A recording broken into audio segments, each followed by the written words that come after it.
दक्षराज जू के भस्म पुत्र जुग महाबली, आला और ऊदल चंदेल के सुलभ का, आला के ईदल भो ऊदल के भो पुत्र भय नामी और सनामी भो चंदेल राज। महोबा के कवि कुल श्रेष्ठ जगनायक या चारण जगनिक राव द्वारा लिखित परमाल रासों की इस अमर वानगी में उल्लेख है बुंदेलखंड के दो असीम शूरवीरों। नमस्कार, 92.7 बिग एफएम पर मैं आशुतोष राणा धरोहर में आज आपको सुनाऊंगा चंदेल कालीन लोक महाकाव्य आला खंड में वर्णित रणबांकुरे आला ऊदल की अमर कहानी। मेरे मिट्टी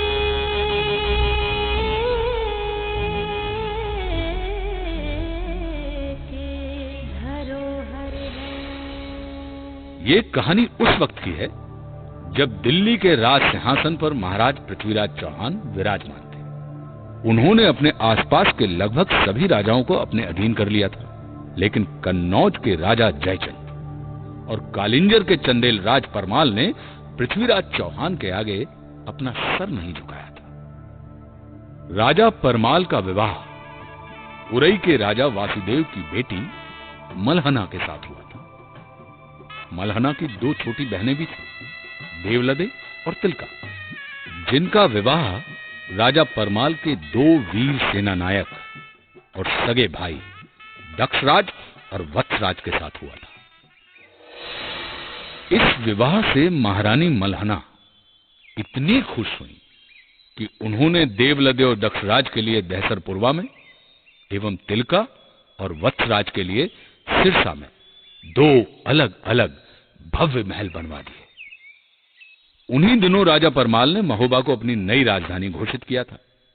चंदेल राज परमाल की इस पवित्र भूमि में लगभग एक ही समय में 5 पुत्रों का जन्म हुआ, जो आगे चलकर महोबा के पंचवीर कहलाए। महारानी मलहना की कोख से राजकुमार ब्रह्मकुमार का जन्म हुआ। ब्रह्मकुमार एक शूरवीर योद्धा था। राजा परमाल के राजपुरोहित के घर ढेबा नामक बालक का जन्म हुआ। ढेबा वीर होने के साथ ही ज्योतिष विद्या में भी निपुण था। ढेबा को आलाखंड में विपत्ति का साथी कहा गया है। उसने हर विपत्ति में अपने मित्रों का साथ निभाया। ढेबा के बारे में अलहत यानी आला गाने वाले आज भी ये गाते हैं, के ढेबा है ऐसो मीत मिलन को ना। विपत्ति के मित्र ढेबा हैं और ढेबा जैसे मित्र आसानी से मिलते नहीं। इधर सिरसा में तिलका ने मलखान नाम के एक पुत्र को जन्म दिया।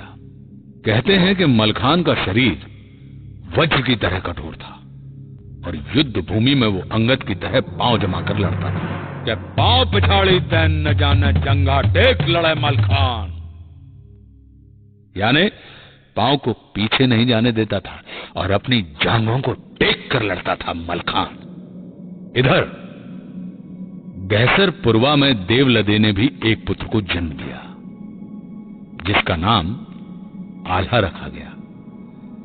आल्हा के बाद देवलदे एक बार फिर से गर्भ से हो गई और तभी जब वो गर्भ से थी तो एक दिन मांडोगढ़ के बघेल राजा ने महोबा पर आक्रमण कर दिया। इस आक्रमण के लिए कोई तैयार नहीं था। इस आक्रमण ने महोबा के इतिहास में जोड़ दिया एक नया पन्ना। इस आक्रमण ने एक नए समीकरण को जन्म दिया। क्या हुआ था बताऊंगा कुछ ही देर में। सुनते रहिए 92.7 बिग एफएम पर धरोहर, मध्य प्रदेश की माटी से जुड़ी कुछ दिलचस्प कहानियां मेरे यानी आशुतोष राणा के साथ। मेरी मिट्टी की धरोहर है। एक बार फिर से स्वागत है आप सभी का धरोहर में। मैं आशुतोष राणा सुना रहा हूं कहानी आपको आला ऊदल की। मेरी मिट्टी की धरोहर है। मांडवगढ़ के बघेल राजा ने महोबा पर आक्रमण कर दिया और चंदेल राज परमाल के भाई दक्षराज और वत्सराज को कैद कर लिया। उन्हें बंदी बनाकर वो मांडवगढ़ ले गया। लेकिन इस पर भी बघेल राजा की क्रूरता का अंत नहीं हुआ। उसने दोनों भाई दक्षराज और वत्सराज को मारकर उनका सिर बरगद के वृक्ष पर टांग दिया। आज भी अलहत उल्लेख करते हैं कि टंगी खुपड़िया है बरगद पर बरखा सहे शीत और घाम, और आधी रतिया की बेला में रोबे ले अला को नाम। पिता की मृत्यु के कुछ महीने बाद ऊदल का जन्म हुआ। कहते हैं यही दिन जन्म हुआ ऊदल का, धरती धसी 2.5 हाथ। यानी जिस दिन ऊदल का जन्म हुआ उस दिन धरती ऊदल के भार से 2.5 हाथ यानी 2.5 हाथ धस गई। लेकिन ऊदल की माता देवलते खुश न थी। मत दो इसे मेरी गोद में, कुल नाशक है ये। देवलते, एक माँ होकर अपने बेटे के लिए ऐसी बातें मुंह से नहीं निकालनी चाहिए। यदि ऐसा नहीं होता मलहना, तो पेट में आने के 3 महीने बाद इसके पिता की मृत्यु नहीं हो जाती। इसमें इस बच्चे का क्या दोष? ये तो नियति है। जिस पुत्र ने अपने पिता का मुंह नहीं देखा, जिसके जन्म लेते ही धरती 2.5 हाथ नीचे धस गई, वो कुल नाशक नहीं तो और क्या है? कहो ना। देवलते, तुम कटु हो गए हो। तुमसे बहस का ये उचित समय नहीं है। मलहना, जब आप समझ ही चुकी है तो मुझे अकेले छोड़ने का कष्ट पड़े। हाँ बिल्कुल, आज से मैं इस बच्चे की माँ हूँ, अपने साथ ले जा रही हूँ इसे। पर एक बात याद रखना देवलते, आगे चलकर यही बालक राज्य का नाम रोशन करेगा और अपने पिता की मौत का बदला लेगा। ये धर्म की माता है मालंदे, जो ऊदल को जियो बचाए।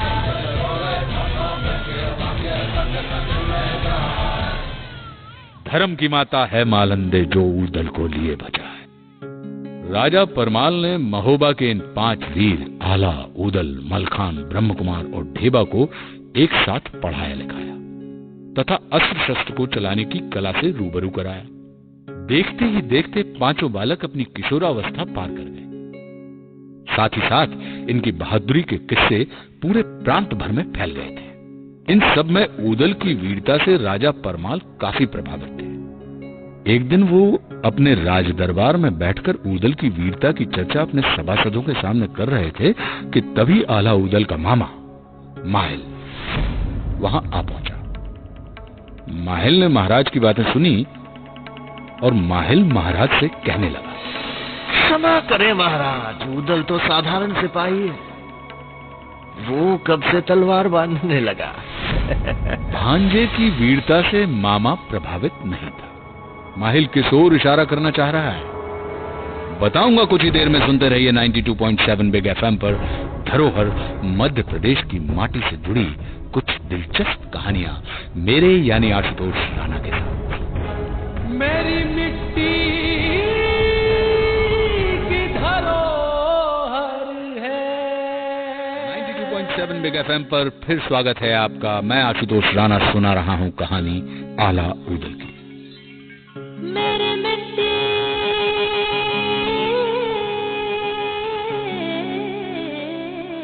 की धरोहर है।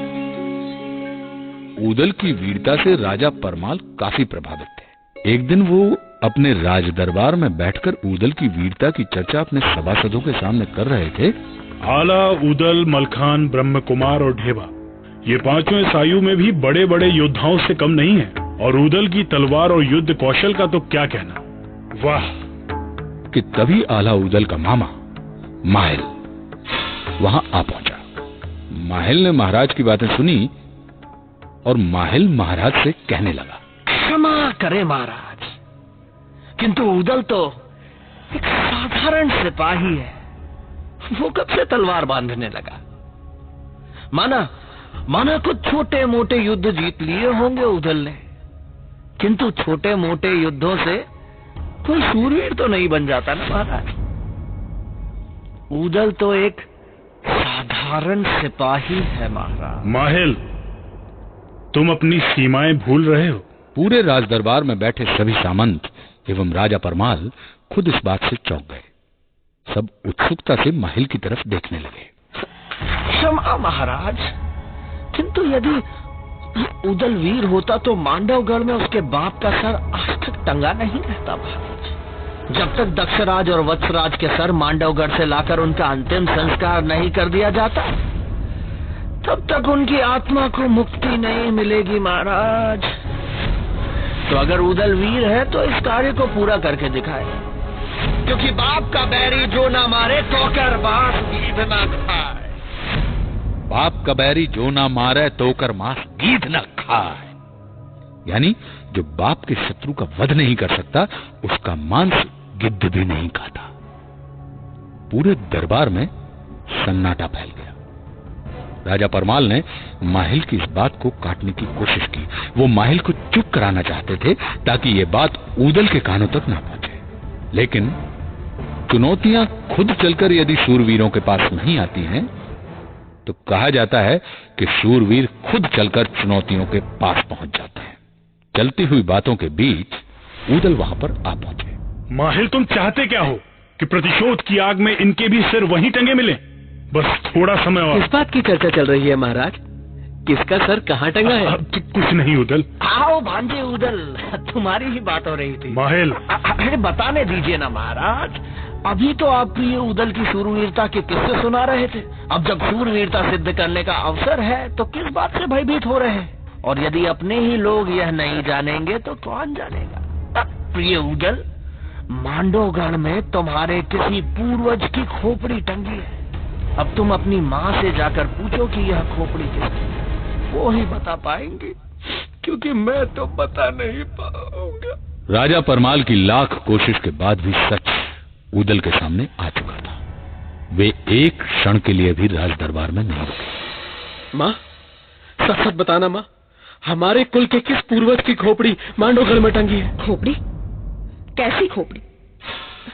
मैं नहीं जानती ऐसी किसी भी खोपड़ी के बारे में। ऊदल के मुंह से ये बात सुनकर देवलते डर गईं। वे समझ चुकी थी कि आगे क्या हो सकता है। उसने बात को टालने की कोशिश की, लेकिन ऊदल टस से मस न हुआ। तब देवलते को बोलना ही पड़ा कि टंगी खोपड़िया बाप चचा की, मांडवगढ़ बरगद की डार, आधी रतिया की बेला में खोपड़ी कहे पुकार पुकार, कहवा आला कहवा मलके, कहवा ऊदल लड़े ते लाल, बच के या ना मांडवगढ़ में राज बघेल जिए के काल। अरे अभी उम्र है बारी भोरी, बेटा खाओ दूध और भात, चढ़े जवानी जब बाहन पे तब कह नहीं है तो कह बात।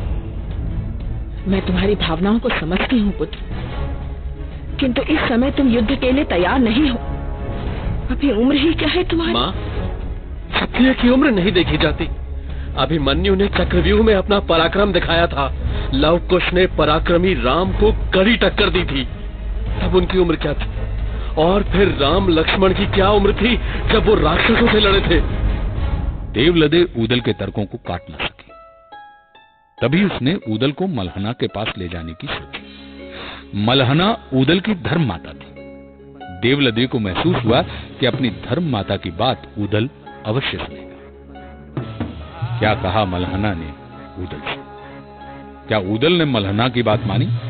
बताऊंगा, बस थोड़ी देर में। सुनते रहिए धरोहर मध्य प्रदेश की माटी से जुड़ी कुछ दिलचस्प कहानियां मेरे यानी आशुतोष राणा के साथ, सिर्फ 92.7 बिग एफएम। मेरी मिट्टी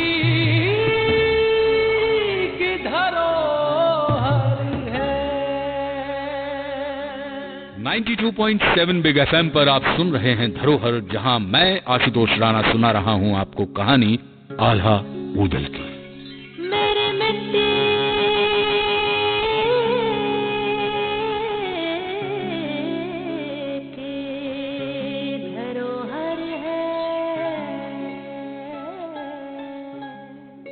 मलहना के कक्ष में पहुंचकर देवलते अपनी बहन के चरणों पर गिर पड़े।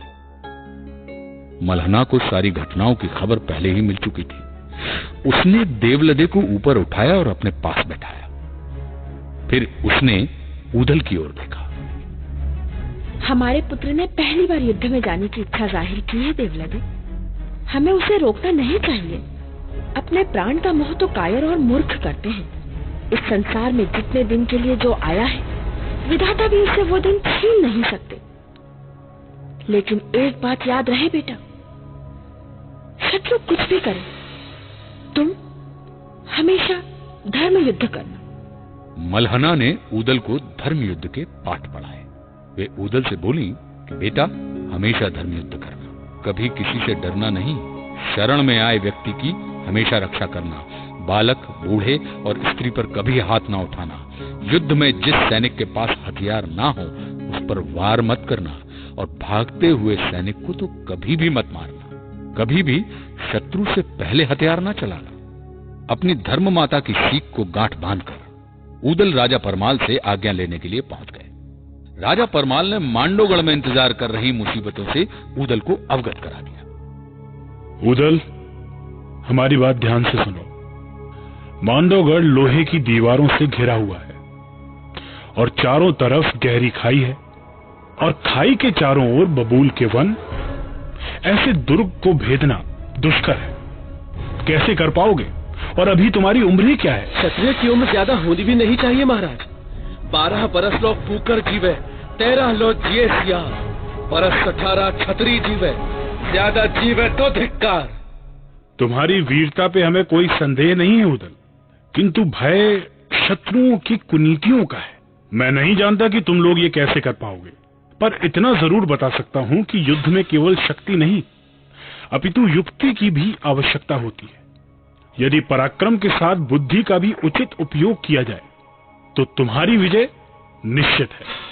12 बरस लो कुकर जीवे और 13 लो जिए से यार, बरस 18 छत्री जीवे, ज्यादा जीवे तो धिक्कार। 12 वर्ष की आयु कुत्ते की होती है और 13 वर्ष तक सियार जीता है राजा साहब, लेकिन क्षत्रिय का लड़का यदि 18 वर्ष के ऊपर जी जाए तो उसके जीवन को धिक्कार है, क्योंकि रणभूमि में पहुंचने के सिर्फ 2 परिणाम होते हैं, वीर गति या विजय। महाराज से विदा लेकर ऊदल ने अपने बाकी चारों वीर भाइयों को बुलाया और सभी लोग एक साथ मिले और मांडोगढ़ को जीतने की योजना बनाने में जुट गए। हम एकदम से मांडोगढ़ पर चढ़ाई नहीं कर सकते, पहले वहाँ के भेद जानने होंगे, उनके दुर्ग के बारे में जानना होगा, तभी यह युद्ध हम जीत सकते हैं। क्या कहते हैं भैया आला? आप ठीक ही कह रहे हैं भ्राता मलखान। आला, यदि मांडव के किसी सिपाही या अधिकारी को हम अपने साथ मिला ले तो? नहीं भ्राता ब्रह्मा, आपका सुझाव ठीक है, किंतु शत्रु राज्य के किसी सिपाही को साथ मिलाना ये जोखिम भरा है। यदि उसने हमारे साथ ही विश्वासघात कर लिया तो? ठीक कहते हो ढेबा, शत्रु के किसी भी व्यक्ति पर हम यूं ही विश्वास नहीं कर सकते। वैसे मेरे पास एक योजना है। ढेबा की बात मानकर सबने योगी का भेष धारण किया और अपनी अपनी माताओं के पास पहुंच गए, किंतु माताएं उन्हें पहचान नहीं पाई। माताओं ने उन्हें योगी ही समझ लिया। राजा परमाल ने उस दिन आल्हा को महोबा का सेनापति घोषित किया। सेनापति आल्हा की, सेनापति आल्हा की।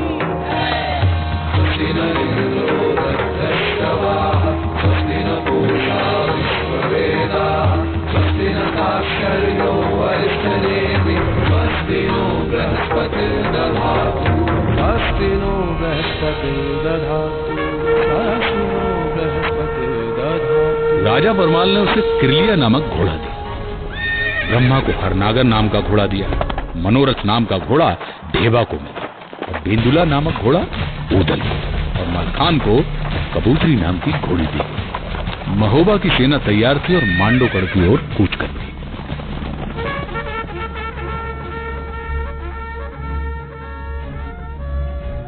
नगाड़ों और दुदुम्बियों से आकाश गूंज उठा। महाराज परमाल की जय जयकार के नारे लगाए जाने लगे, किंतु क्या युद्ध इतना आसान था? क्या 5 नवयुवकों के दम पर एक महायुद्ध को जीता जा सकता है? जानेंगे अब से थोड़ी देर में। बस सुनते रहिए 92.7 बिग एफएम पर धरोहर, मेरे यानी आशुतोष राणा के साथ। मेरी मिट्टी की धरोहर है। 92.7 बिग एफएम पर आप सुन रहे हैं धरोहर और मैं आशुतोष राणा सुना रहा हूं कहानी आल्हा ऊदल की।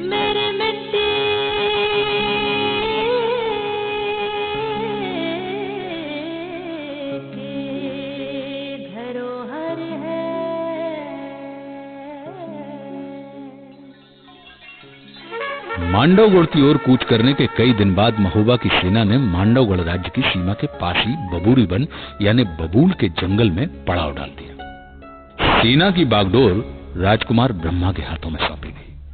आल्हा, ऊदल, मलखान और ढेबा योगियों के भेष में मांडव राज्य की सीमा में दाखिल हो गए और योगी होने के नाते उन्हें किसी ने रोका भी नहीं कुछ ही देर बाद वे मांडवगढ़ किले के मूल द्वार पर पहुंच गए।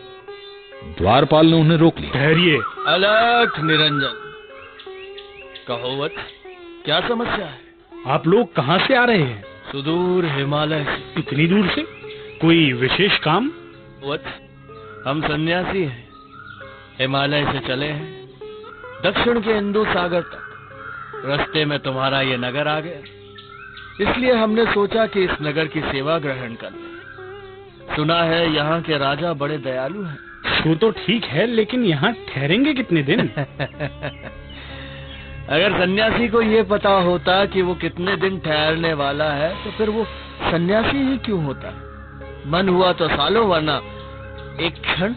मगर वत्स, तुम्हें कोई असुविधा हो तो हम आगे की ओर चले जाएंगे। नहीं नहीं, ऐसी बात नहीं, लेकिन पूछना मेरा काम है। आप बुरा मत मानिए, मांडवगढ़ में आप सभी का स्वागत है। अंदर से अनुमति मिलने के बाद द्वारपाल उन चारों योगियों को अंदर ले गया। अंदर पैर रखते ही ऊदल की दृष्टि वट वृक्ष पर पड़ी। वट वृक्ष की सबसे ऊंची डाल पर दो सिर टंगे थे, दक्षराज और वत्सराज के। ये देखकर ऊदल अपने आप को रोक नहीं पाया और शायद द्वारपाल ऊदल के मानसिक उद्वेग को पहचान गए। अरे छोटे बाबा जी, पेड़ पे टंगी उन खोपड़ियों को क्या देख रहे हैं? इस नगर में और भी सुंदर चीजें हैं, उन्हें देखिए, उनका आनंद लीजिए। अब तुम हमें सिखाओगे कि क्या देखना है?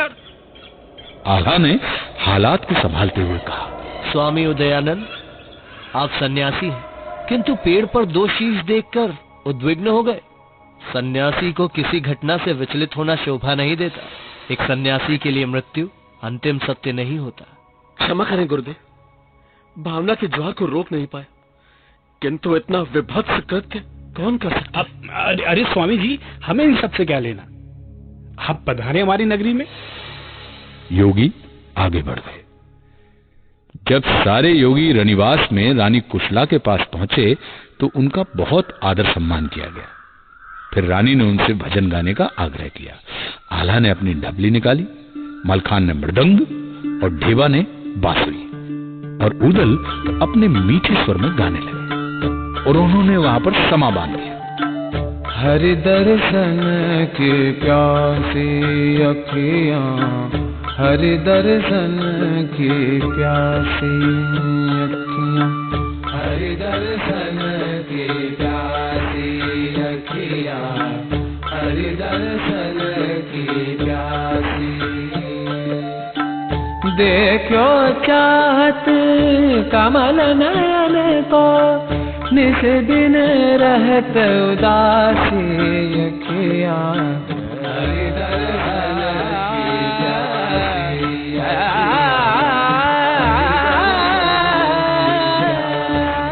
कहते हैं कि महुवरी बाज रही आंगन में, युवती देख देख ठग जाए और राग रागनी ऊदल गावे, पक्के महल दरारा खाए। वाह, ऐसे दिव्य संगीत को सुनकर रानी मुग्ध हो गई। उन्होंने मोतियों से भरी थाली योगियों को भेंट कर दी। योगी मोतियों को हाथ में लेकर बड़ी उत्सुकता से देखने लगे। स्वामी जी, इतनी उत्सुकता से क्या देख रहे हैं? माता, ये किस वृक्ष के फूल हैं? बहुत ही सुंदर है, अप्रतिम। योगियों की इस सरलता से रानी और भी प्रभावित हुई। फिर रानी कुशला ने आल्हा से कहा, महाराज, ये मोती हैं, सागर में पाए जाते हैं, अनमोल हैं। तो फिर हमारे लिए ये किस काम के माता? हम तो निर्मोह की राह पर चल पड़े हैं। हमारे गुरुदेव का यह आदेश है कि थोड़ा भोजन अधिक भजन। इन मोतियों को लेकर हम क्या करेंगे माता? इन्हें आप ही रख लें। महाराज, यहाँ हमारे महल में प्रायः योगी महात्मा और संत आते हैं, लेकिन अहोभाग्य हमारे कि आप लोग यहाँ पधारे और ऐसा प्रतीत हुआ कि सच्चे योगियों के दर्शन हो गए हैं। तो महाराज, निसंकोच आप हमें बताएं कि हम आपकी और क्या सेवा कर सकते हैं। माता, गांव खलिहानों में घूमने वाले हम योगियों का राजमहल में यह पहला पदार्पण है। हम चाहते हैं कि आप हमें इस दुर्ग की एक परिक्रमा करवा दें तो अच्छा हो। बस इतनी सी बात? राजमहल की परिक्रमा क्या? यदि आप यह राजमहल भी मांगते तो हम निसंकोच आपको दे देते। रानी ने अपने गले से 9 लखा हार उतारकर योगी के हाथ में रख दिया और राजकुमारी विजयसेना को पूरा दुर्ग दिखाने का आदेश दिया। इस प्रकार वीरों ने अपनी पहली जीत हासिल कर ली थी। अब आगे का रास्ता और कठिन था। एक चुनौती उनके सामने आने वाली थी। क्या थी वो चुनौती? क्या ये वीर अपने उद्देश्य में सफल हो पाए? जानने के लिए सुनते रहिए धरोहर, मध्य प्रदेश की माटी से जुड़ी ये दिलचस्प कहानी सिर्फ 92.7 बिग एफएम पर मेरे यानी आशुतोष राणा के साथ। मेरी मिट्टी की धरोहर है। 92.7 बिग एफएम में एक बार फिर आपका स्वागत है और आप सुन रहे हैं धरोहर आशुतोष राणा के साथ। और आज मैं आपको सुना रहा हूं कहानी वीर शिरोमणि जांबाज योद्धा आला ऊदल की कहानी। मेरी मिट्टी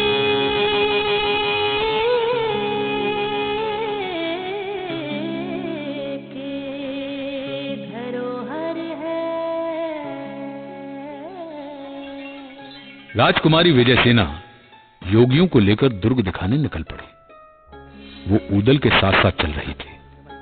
पूरा दुर्ग दिखाने के बाद राजकुमारी दुर्ग की सुरंग के पास पहुंच गई और वहां पहुंचकर वो द्वंद में पड़ गई।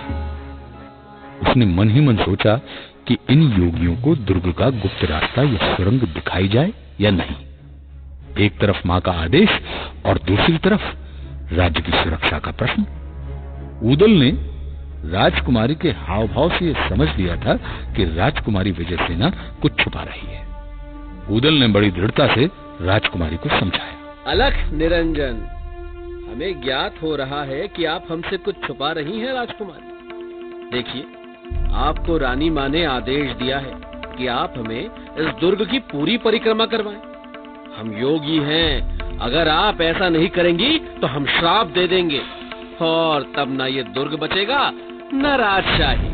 हाँ, आप क्या सोचते हैं कि अगर आपने राजमाता को अपनी बातों में उलझा लिया है तो हम भी आपके इस बुलावे में आ जाएंगे? तुम योगी नहीं, भोगी हो। तुमने मांडव राज्य के साथ धोखा किया है।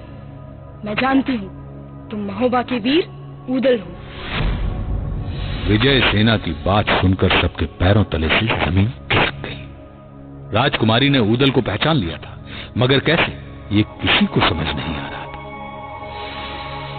आश्चर्य में हो ना कि मैंने तुम्हें कैसे पहचान लिया?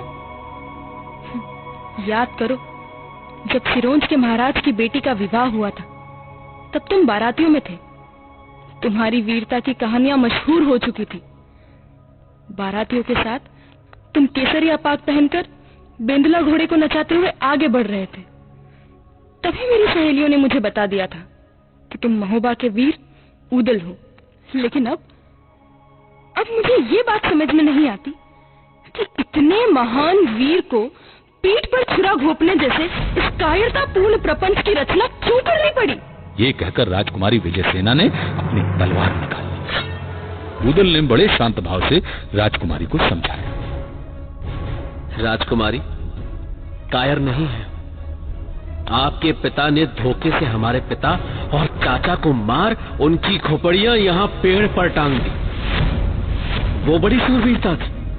जब तक हम अपने पिता और चाचा की मृत्यु का प्रतिशोध नहीं लेते, तब तक न उनकी आत्मा को शांति मिल पाएगी न हमारे कलेजे को।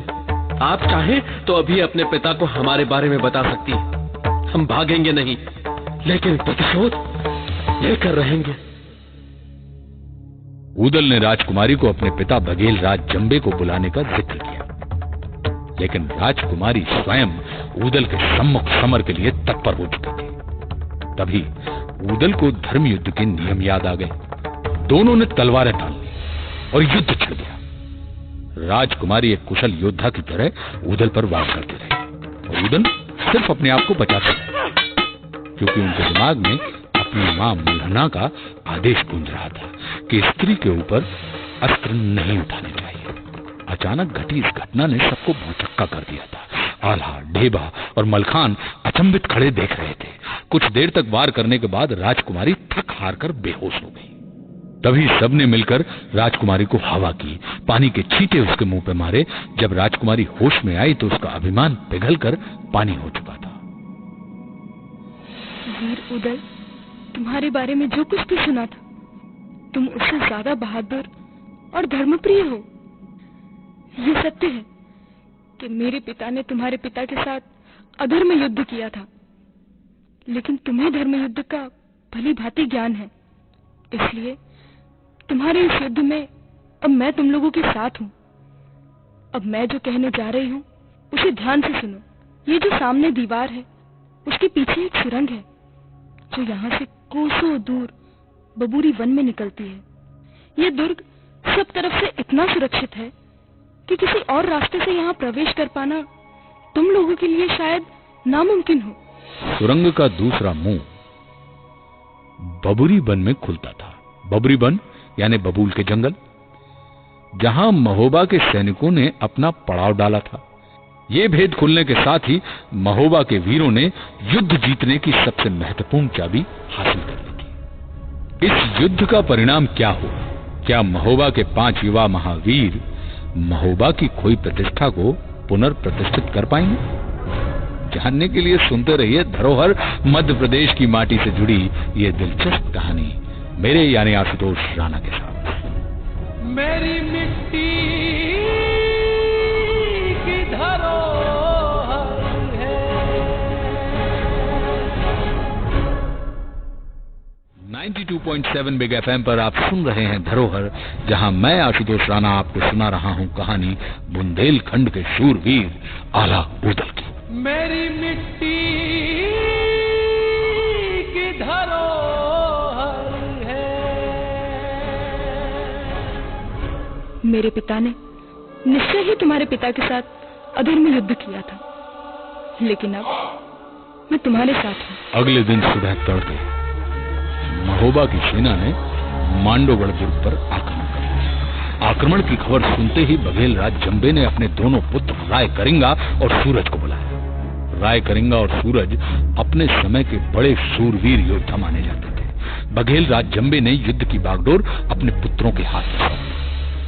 हम आपका सपना पूरा करेंगे, हमें आशीर्वाद दीजिए। इस युद्ध को हम अवश्य जीतेंगे। बघेल राज महाराज जंबे की जय। बघेल राज महाराज जंबे की जय। इधर महोबा के सेनापति आला ने पंचव्यूह की रचना के साथ युद्ध लड़ने का निर्णय लिया। अपने घोड़े पर सवार होकर सबसे आगे चलने वाली सेना का संचालन स्वयं आला कर रहा था और बाईं छोर की टुकड़ी का संचालन ढेबा कर रहा था। पिछले भाग का दायित्व मलखान के कंधों पर था और व्यू के बीचों बीच घोड़े पर सवार ब्रह्मा चल रहा था। दोनों सेनाएं मांडोगढ़ के सीमांत के पास आमने सामने आ गई। राय करिंगा ने आला को ललकारा। हमसे लड़ना तुम्हारी औकात के बाहर है। तुम्हारा वही हाल होगा जो तुम्हारे पिता और चाचा का हुआ था। उसी जगह उसी पेड़ पे हम तुम्हारी भी खोपड़ी टांग देंगे। ये बकवास का वक्त नहीं है राय करिंगा। तुम्हारे पिता ने अधर्म युद्ध करके मेरे पिता और चाचा को मार डाला था। तुम अगर अपने पिता का सर लाकर मुझे दोगे तो हम तुम्हारी जान बख्श देंगे। बात बात पे सरबर हो गई, बात बात में बाढ़ी रात, बात के ऊपर ठेवा हुई गई कमर, खुली गई तलवार और फिर सेना एक दूसरे से भिड़ गई। राय करिंगा आला की आंखों में धूल झोंककर आला की ओर बढ़ गया। फिर उसने ऊदल पर भाला फेंका। भाला ऊदल के शरीर के पार हो जाता यदि ऊदल का घोड़ा बेंदुला समय पर अपनी चाल न बदलता। ऊदल के करीब से निकलकर करिंगा का भाला धरती में धस गया। भारत भारत भाला धरती त्रय समाय। धन्य है घोड़ ने दुला जो स्वामी को लियो बचाए। इस घटना से राय कलिंगर आश्चर्यचकित रह गए। उसने ऊदल पर तलवार से आक्रमण किया और ऊदल ये कहकर राय करिंग पर टूट पड़ा कि पहली बाणी मैं बोलत नहीं, दूजी मैं नहीं करते रार और तीसरी बाणी मैं छोड़त नहीं, मुंह में ठूसते ही तलवार। और ऊदल के पहले वार में ही राय कलिंगर घायल हो गया और वो रणभूमि छोड़कर भाग गया। इस घटना से उसकी सेना का मनोबल टूट गया और भगदड़ मच गई। लेकिन तभी सूरज ने मांडोगढ़ की सेना की बागडोर अपने हाथों में ली और आल्हा को ललकार कर कहा, आल्हा, इतने सैनिकों की जान गंवाने से कोई मतलब नहीं। आओ हम दोनों द्वंद्व युद्ध करें और द्वंद्व युद्ध के फैसले से इस युद्ध का फैसला हो। अरे जाओ, अगर तुमसे मैं लड़ूंगा तो दुनिया के सारे वीर मुझ पे ये कहकर हंसेंगे कि आल्हा ने एक बच्चे को हरा दिया। तुम्हारे लिए तो मेरा भाई उदल ही काफी है। आल्हा का आदेश पाते ही उदल सूरज के साथ द्वंद्व युद्ध करने के लिए तैयार हो गया। दोनों की तलवारें निकल गईं और वे दोनों एक दूसरे पर वार करते रहे। ये लड़ाई शाम तक चली और सूरज ढलने के बाद आल्हा ने दोनों को रोक दिया। आल्हा ने दोनों वीर योद्धाओं को शाबाशी दी और दोनों पक्ष की सेनाएं अपने अपने शिविर में लौट गईं। आज का युद्ध तो बिना किसी निर्णय के समाप्त हो गया, लेकिन अगले दिन की सुबह महोबा के लिए क्या मुसीबत लाई। राजकुमार करिंगा ने कौन सा पैंतरा खेला, जानने के लिए सुनते रहिए धरोहर पर मध्य प्रदेश की माटी से जुड़ी ये दिलचस्प कहानी मेरे यानी आशुतोष राणा के साथ सिर्फ 92.7 बिग FM पर। मेरी मिट्टी की धरोहर है। 92.7 बिग FM पर आप सुन रहे हैं धरोहर और मैं आशुतोष राणा सुना रहा हूं कहानी आल्हा उदल की। मेरी मिट्टी की धरोहर है। सूरज की पहली किरण फूटते ही युद्ध फिर आरंभ हो गया। राय करिंगा स्वस्थ हो चुका था। उसने सेना की बागडोर फिर अपने हाथ में ले ली थी। दोनों ओर की सेनाएं आमने सामने थी, तलवारें निकल गईं और तुहीनाद के साथ साथ युद्ध शुरू हो गया। काफी देर तक युद्ध चलता रहा। खून से भरी पूरी भूमि लाल हो गई थी कि भुजा बहादुर फरकन लागे, नाचन लगे मुठ के बार और कटकट मोटी गिरे खेत में उठ उठ रुंड करे तकरा। युद्ध चलता रहा पर विजय किसी की नहीं हुई। युद्ध का रुख बदलने के लिए आल्हा ने उदल को राय करिंगा की ओर अग्रसर होने के लिए कहा। उदल को आता देख राय करिंगा भी चकित रह गया। उसने अपनी तलवार खींच ली और उदल पर टूट पड़ा। राय करिंगा उदल पर अपनी तलवार से एक के बाद एक लगातार वार करता जा रहा था और उदल उनके दिमाग में अपनी योजना अनुसार राय करिंगा को फटका देना चाह रहे थे और उदल अपने आप को बचाते रहे। जैसे ही उदल को महसूस हुआ कि राय करिंगा थोड़ा सा धीमा पड़ा है और वैसे ही उदल ने लपक कर राय करिंगा के ऊपर ऐसा जोरदार फेंका कि राय करिंगा का सर धड़ से अलग हो गया। राय करिंगा के मर जाने पर मांडोगर की सेना पलायन करने लगी। सूरज ढलने को था, पर उस दिन के युद्ध का निर्णायक पल तो शाम के पहले ही गुजर चुका था। उस दिन का युद्ध समाप्त हो गया। उधर युद्ध की गतिविधियों से अनजान आल्हा उदल से ईर्ष्या करने वाला उनका मामा माहिल महोबा पहुंच गया और उसने महोबा के रनिवास में पहुंचकर यह खबर दी कि युद्ध में आल्हा और उदल के सरों को काटकर फेंक दिया गया है। यह खबर मिलते ही देवलदे और मलहना रो पड़े। दुख से पूरा रनिवास विफल हो उठा। चारों ओर मरघट की सी खामोशी छा गई कि तभी युद्ध का समाचार लेकर दूत राजमहल पहुंचा और उसने राय करिंगा का सर राजा परमाल के सामने थाली में रख दिया। ये देखते ही माहिल वहां से निकल भागा और उरई की ओर चल पड़ा। उसका षड्यंत्र एक बार फिर निरस्त हो चुका था। अगले दिन के युद्ध की शुरुआत में ही मलखान के हाथों सूरज मारा गया और अब महोबा की सेना को रोकने वाला कोई नहीं था। महोबा की सेना ने मांडवगढ़ के किले को घेर लिया। कहते हैं कि ये खबर मिलते ही राजा जंबे भयभीत हो गया और उसने सहजो जोगिन को बुलाया। सहजो जोगिन या सहजो योगिनी ये एक ऐसी योगिनी थी जो काली शक्तियों की उपासक थी, जिसने तंत्र मंत्र द्वारा कई सिद्धियां प्राप्त कर रखी थी। देखो जोगिन, कुछ ऐसा करो कि इन वीरों के खेमे में खलबली मच जाए और मैं इस अफरा तफरी का लाभ उठाकर ये युद्ध जीत जाऊं। आप चिंता ना करें महाराज। मेरी सिद्धियों के सामने कोई वीर आज तक नहीं टिक पाया है, तो फिर इन बालकों पे क्या विश्वास। अपनी कही बात के अनुसार सहजो ने बंगाली पुड़िया मारकर उदल को भेड़ बना दिया और गुरु झिलमिल की मढ़ी में उदल को बांध दिया। उदल गायब हो चुके थे। ऊदल के ना मिलने पर आल्हा बुरी तरह घबरा गए। तभी बाबा गोरखनाथ ने अपनी दिव्य वाणी से आल्हा को पूरी घटना के बारे में बताया। पूरी कहानी समझते ही आल्हा ने मलखान और ब्रह्मा को बुला भेजा। ब्रह्मा और मलखान गुरु झिलमिल बाबा की कुटिया में योगियों का भेष धारण करके पहुंच गए। वहां पहुंचकर दोनों ने गुरु जी को भजन सुनाया। गुरु झिलमिल उनके भजन को सुनकर बड़े प्रसन्न हुए। वाह, क्या स्वर है बेटा, मन प्रसन्न हुआ। मांगो, क्या मांगते? बाबा, साधु जोगी ने हमारे भाई उदल को बकरी बनाकर आपके यहाँ मढ़ी में बांध दिया है। बाबा, आप महाप्राण हैं, कृपया आप हमारे भाई को उसकी पूर्व अवस्था में लौटा दीजिए। बस इतनी सी बात? तथास्तु। और ऊदल फिर से मनुष्य बन गए। इधर आल्हा ने ऐलान कर दिया कि जब तक किला ध्वस्त नहीं होगा तब तक सभी लोग यहाँ पर डटे रहेंगे कि कठिन किला रहे मांडवगढ़ का आला ने दिए वचन उचाए, जो लो किला न टूटे, जो लो मांडव विजय में आए।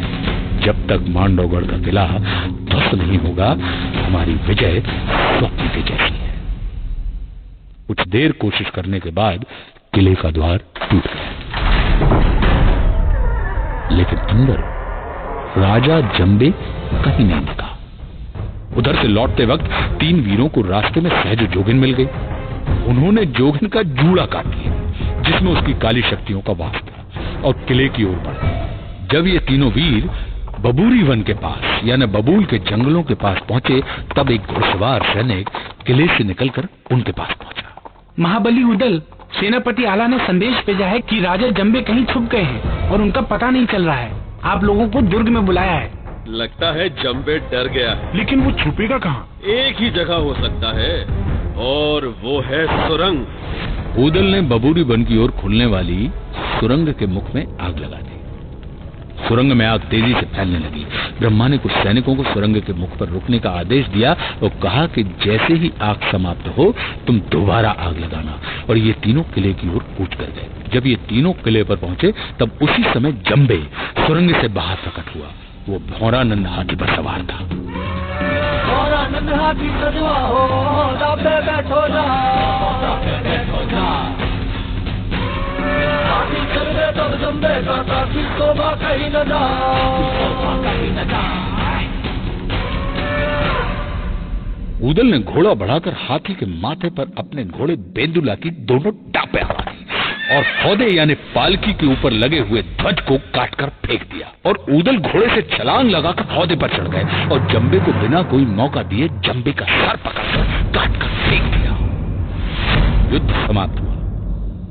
महोबा की सेना की जय धुनी से पूरा किला गूंज उठा कि बड़े लड़ैया महोबा बारे, इनकी मार सही न जाए, एक को मारे दुई मर जाए, तीसरा खौफ खाए मर जाए।